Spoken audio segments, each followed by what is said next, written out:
दिन आप देख रहे हैं, आप देख सकते हैं किद्रोह गांव है दमोह का, और ये सब कुछ होता है हर साल होता है। हर साल की तरह इस साल रक्षाबंधन पर लगने वाला विशेष मेला किद्रोह गांव में आप देख सकते हैं कि सैकड़ों हजारों की तादाद में लोग यहाँ इकट्ठा होते हैं। और फिर जिला दमोह का पुलिस थाना पथरिया 15 किलोमीटर दूर जिला दमोह और यहाँ का किद्रोह गांव जहाँ पर ये खेल खतरनाक खेल जारी है।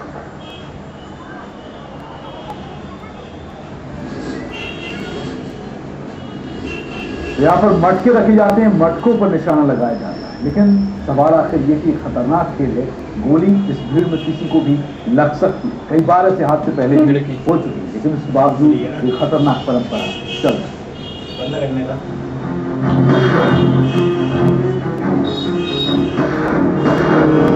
दमोह में बंदूकों से निशानेबाजी की परंपरा बेरोक टोक जारी। सैकड़ों लोगों की मौजूदगी में घंटों चली गोलियां, पुलिस को नहीं लगी कानों कान खबर। जी हां, दमोह के किद्रोह गांव में आयोजित होने वाले मेले में सैकड़ों लोगों की मौजूदगी में बंदूकों से निशाना लगाकर दनादन गोलियां चलाने का खुला खेल इस साल भी घंटों चलता रहा और 15 किलोमीटर की दूरी पर स्थित पथरिया थाने की पुलिस को इसकी कानों कान खबर नहीं हुई। इस गांव में पिछले कई सालों से रक्षाबंधन के बाद 3 दिन तक चलने वाले कजलिया मेले के दौरान लोग पानी में पड़े घड़ों पर बंदूकों से फायरिंग करके अपने निशाने का खुलेआम परीक्षण करते हैं। इस दौरान दूर दूर से पहुंचने वाले सैकड़ों तमाशाइयों की मौजूदगी में दबंग लोग अपनी बंदूकों से खुलेआम गोलियां चलाकर अपनी दबंगता का परिचय देते हैं। निशानेबाजी बंदूकों के द्वारा होती है।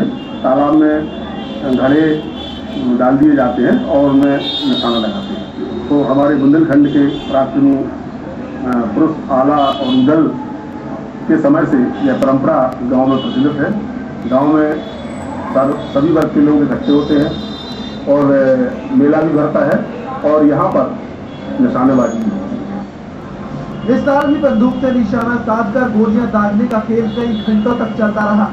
बंदूकों में गोलियां भरने से लेकर फायर किए जाने के दौरान सावधानी जैसी कोई बात कहीं भी नजर नहीं आई। वहीं पुलिस भी मेले में दूर दूर तक नजर नहीं आई। इस नजारे को पहली बार देखने वाले लोगों को ऐसा लगा जैसे गांव में घुस आए डाकुओं को सबक सिखाने के लिए सामूहिक रूप से फायरिंग की जा रही हो। वहीं जब इस पूरे मामले में पुलिस अधिकारियों से बातचीत की गई तो उन्होंने इस मामले में कोई भी जानकारी होने से मना कर दिया। दमोह में जिस तरह से लोगों ने परंपरा के नाम पर खुलेआम गोलियां चलाई वो जानलेवा हो सकती थी, लेकिन यहाँ इस तरह कानून की धज्जियां उड़ाना कोई नई बात नहीं है। यहाँ हर साल इसी तरह हवा में गोलियां दागकर कानून का मजाक उड़ाया जाता है। अटल राजेंद्र जैन, साधन न्यूज, दमोह। तो आपको बता दें कि भले ही हम आपको ये पहली बार बता रहे हों, लेकिन ये पहली बार हो नहीं। न जाने कब से सदियों से परंपरा यूं ही चली आ रही है। और जैसा कि आपने सुना, जो यहाँ के निवासी बता रहे थे कि बुंदेलखंड के पराक्रमी राजा आला उदल के जमाने से परंपरा यहाँ चली आ रही है, लेकिन आज के वक्त में बारूदी गोलियों को चलाना सार्वजनिक जगहों पर कानूनन अपराध, लेकिन हजारों लोगों की तादाद में इन गोलियों को यहाँ पर दागा गया लगातार। अटल राजेंद्र जैन हमारे संवाददाता इस वक्त दमोह से हमारे साथ हैं। अटल, बताइए कि हालांकि परंपरा इस इलाके के लिए बहुत पुरानी हो, लेकिन ये पूरी तरीके से गैर कानूनी है, क्योंकि हजारों की तादाद में आप खुलेआम गोलियां नहीं चला सकते, लेकिन इसके बावजूद यहाँ लोग इस परंपरा में शामिल होते हैं और जमकर गोलियां बरसाते हैं, वो भी हर साल। हम आपको बता दें कि जिस समय परंपरा शुरू होगी उस समय जिस तरह की बीमारी बनती है, भारी जासूसों वाली बंदी तो नहीं चलती होगी, निश्चित रूप से इस तरह साधारण बंदी तो चलती होगी। और उस समय इतनी ज्यादा तादाद में बंदूक खाली एक भी गाँव में मौजूद नहीं होंगे, क्योंकि पहले के समय में गाँव में 1 या 2 बंदूकें ही होती थी। उस समय के हिसाब से परंपरा ठीक थी, लेकिन वर्तमान में जिस ढंग से बंदूकों की संख्या बढ़ी है, गाँव में दबंग लोग अपनी बंदूकों के माध्यम से अपने दबंगता का परिचय देते हैं, प्रदर्शन करते हैं और सैकड़ों तमाशाई इकट्ठे होकर इस नजारे को देखते हैं। तो उससे अंदाजा लगाया जा सकता है कि कभी भी कोई बड़ा हादसा हो सकता है, क्योंकि बंदूकों में कई बार गोलियां भरते साथ फटने के मामले सामने आ चुके हैं, बंदूक के निशाने सीखने के मामले भी सामने आ चुके हैं।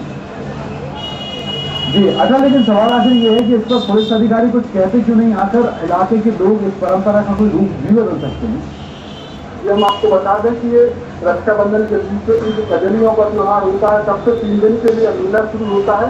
यह सिंगरो गांव जिला मुख्यालय से 50 किलोमीटर दूर है। यहाँ से पथरिया थाना भी 15 किलोमीटर दूर है। त्योहार के मौसम में अधिकारी और पुलिस कर्मचारी अधिकांशतः शहरी क्षेत्रों में ही निवासरत रहते हैं, वहीं अधिकांश काम करते हैं, क्योंकि हर साल एक होता है पुलिस के अधिकारियों में जानकारी में रहना चाहिए, लेकिन साल 2 साल में पुलिस के अधिकारियों के कर्मचारियों के तबादले हो जाते हैं।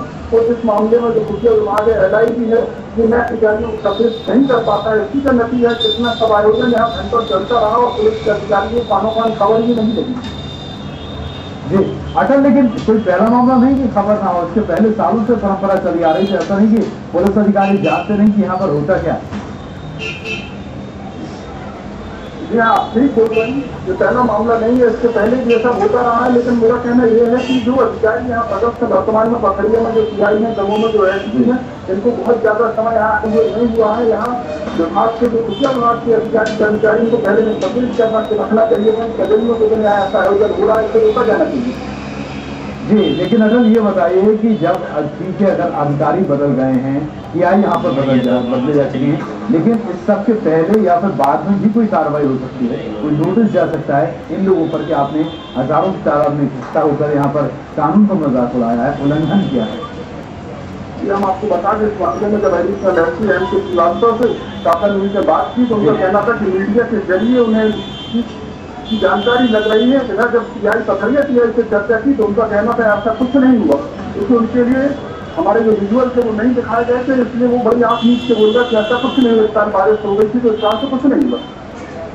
चलिए, बहुत शुक्रिया अटल राजन जैन, इस पूरी खबर को हम तक पहुँचाने के लिए आपका शुक्रिया। तो सवाल आपसे यही है कि दमोह के इस मेले में, किंद्रो के मेले में, थाना पथरिया के अंतर्गत आने वाला एक गाँव है जहाँ पर रक्षाबंधन के नजदीक ही लगता है गजनियों का मेला, और आप देख सकते हैं कि मेले में सरेआम होती है हाँ सरेआम गोलियां बरसाई जाती हैं। सार्वजनिक स्थल पर लोगों की भीड़ के साथ इस तरह की से हथियारों का प्रदर्शन करना या फायरिंग करना, गोलियां चलाना गैर कानूनी है, लेकिन सब कुछ हो रहा है प्रशासन की ना। और इसी के साथ यहाँ वक्त की